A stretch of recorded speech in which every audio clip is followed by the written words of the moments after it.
One day, the cook went into the kitchen to make some gingerbread. She took some flour and water and treacle and ginger and mixed them all well together. And she put in some more water to make it thin, and then some more flour to make it thick, and a little salt and some spice. And then she rolled it out into a beautiful, smooth, dark yellow dough. Then she took the square tins and cut out some square cakes for the little boys, and with some round tins, she cut out some round cakes for the little girls, and then she said, "I'm going to make a little gingerbread man for little Bobby." So she took a nice round lump of dough for his body and a smaller lump for his head, which she pulled out a little for the neck. Two other lumps were stuck on beneath for the legs and were pulled out into proper shape, with feet and toes all complete, and two still smaller pieces were made into arms with dear little hands and fingers. But the nicest work was done on the head, for the top was frizzed up into a pretty sugary hat. On either side was made a dear little ear, and in front, after the nose had been carefully molded, a beautiful mouth was made out of a big raisin and two bright little eyes with burnt almonds and caraway seeds. Then the gingerbread man was finished ready for baking, and a very jolly little man he was. In fact, he looked so sly that the cook was afraid he was plotting some mischief, and when the batter was ready for the oven, she put in the square cakes, and she put in the round cakes. And then she put in the little gingerbread man in a far back corner where he couldn't get away in a hurry. Then she went up to sweep the parlor, and she swept till the clock struck 12, when she dropped her broom in a hurry and exclaiming, "Lawks, the gingerbread will be all baked to a cinder." She ran down into the kitchen and threw open the oven door, and the square cakes were all done nice and hard and brown, and the round cakes were all done nice and hard and brown, and the gingerbread man was all done too, nice and hard and brown. And he was standing up in his corner with his little caraway-seed eyes sparkling and his raisin mouth bubbling over with mischief while he waited for the oven door to be opened. The instant the door was opened with a hop, skip, and a jump, he went right over the square cakes and the round cakes and over the cook's arm, and before she could say, "Jack Robinson," he was running across the kitchen floor as fast as his little legs would carry him towards the back door, which was standing wide open and through which he could see the garden path. "Run, run, fast as you can! You can't catch me, I'm the gingerbread man!" The old cook turned round as fast as she could, which wasn't very fast, for she was rather a heavy woman, and she had been quite taken by surprise, and she saw lying right across the doorway, fast asleep in the sun, old Mouser the cat.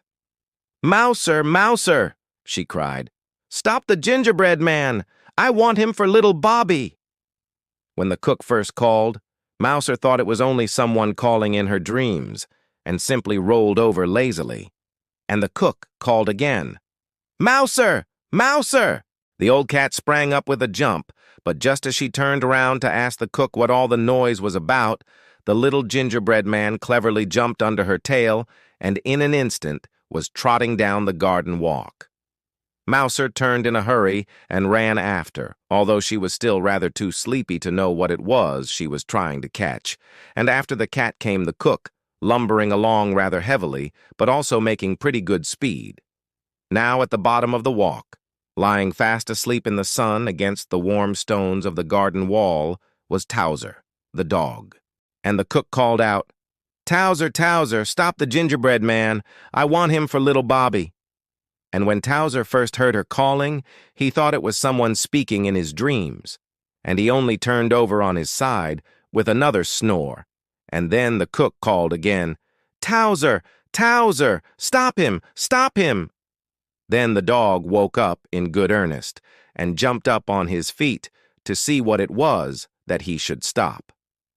But just as the dog jumped up, the little gingerbread man, who had been watching for the chance, quietly slipped between his legs and climbed up on the top of the stone wall, so that Towser saw nothing but the cat running towards him down the walk, and behind the cat, the cook, now quite out of breath.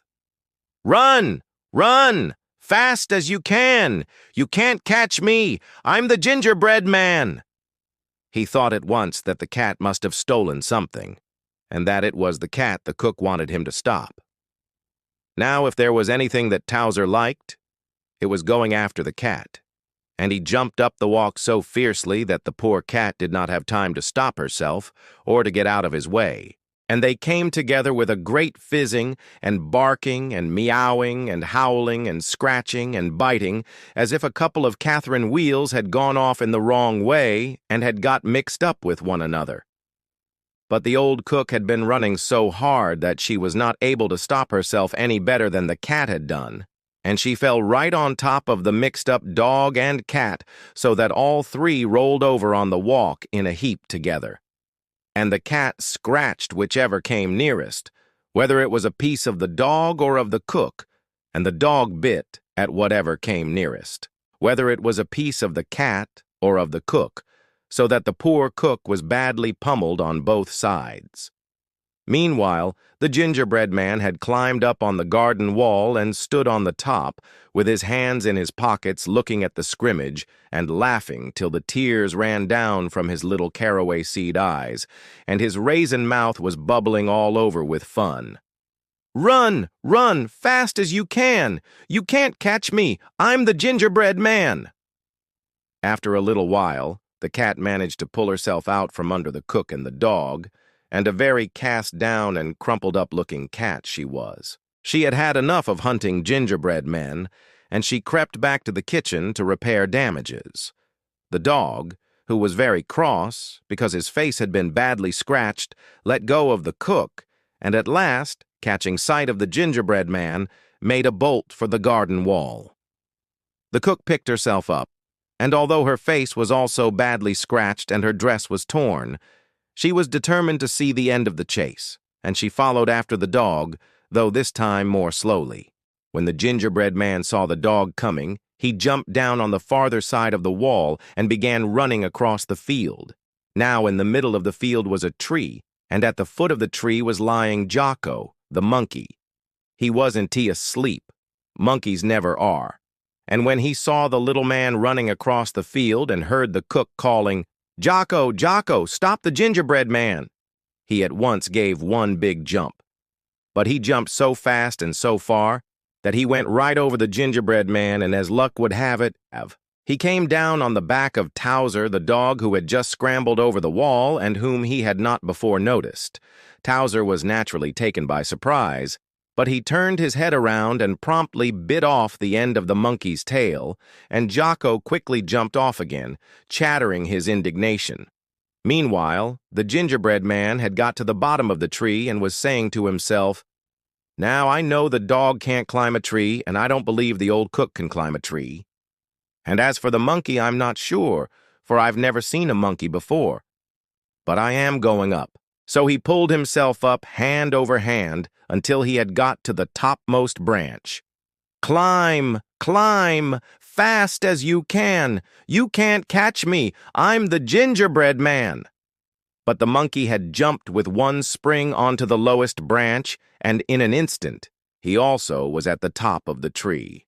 The gingerbread man crawled out to the furthermost end of the branch and hung by one hand, but the monkey swung himself under the branch, and stretching out his long arm, he pulled the gingerbread man in.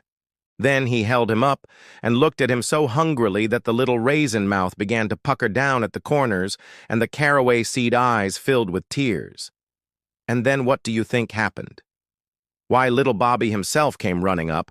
He had been taking his noonday nap upstairs, and in his dreams it seemed as if he kept hearing people call, "Little Bobby, little Bobby," until finally he jumped up with a start and was so sure that someone was calling him that he ran downstairs without even waiting to put on his shoes. As he came down, he could see through the window in the field beyond the garden the cook and the dog and the monkey, and could even hear the barking of Towser and the chattering of Jocko. He scampered down the walk, with his little bare feet pattering against the warm gravel, climbed over the wall, and in a few seconds arrived under the tree, just as Jocko was holding up the poor little gingerbread man. "Drop it, Jocko!"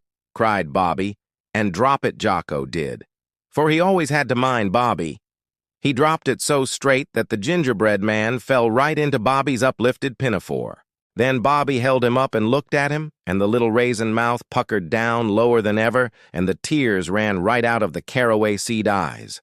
But Bobby was too hungry to mind gingerbread tears, and he gave one big bite and swallowed down both legs and a piece of the body. "Oh," said the gingerbread man, "I'm 1/3 gone." Bobby gave a second bite and swallowed the rest of the body and the arms. "Oh," said the gingerbread man, "I'm 2/3 gone." Bobby gave a third bite and gulped down the head. "Oh," said the gingerbread man, "I'm all gone." And so he was, and that is the end of the story.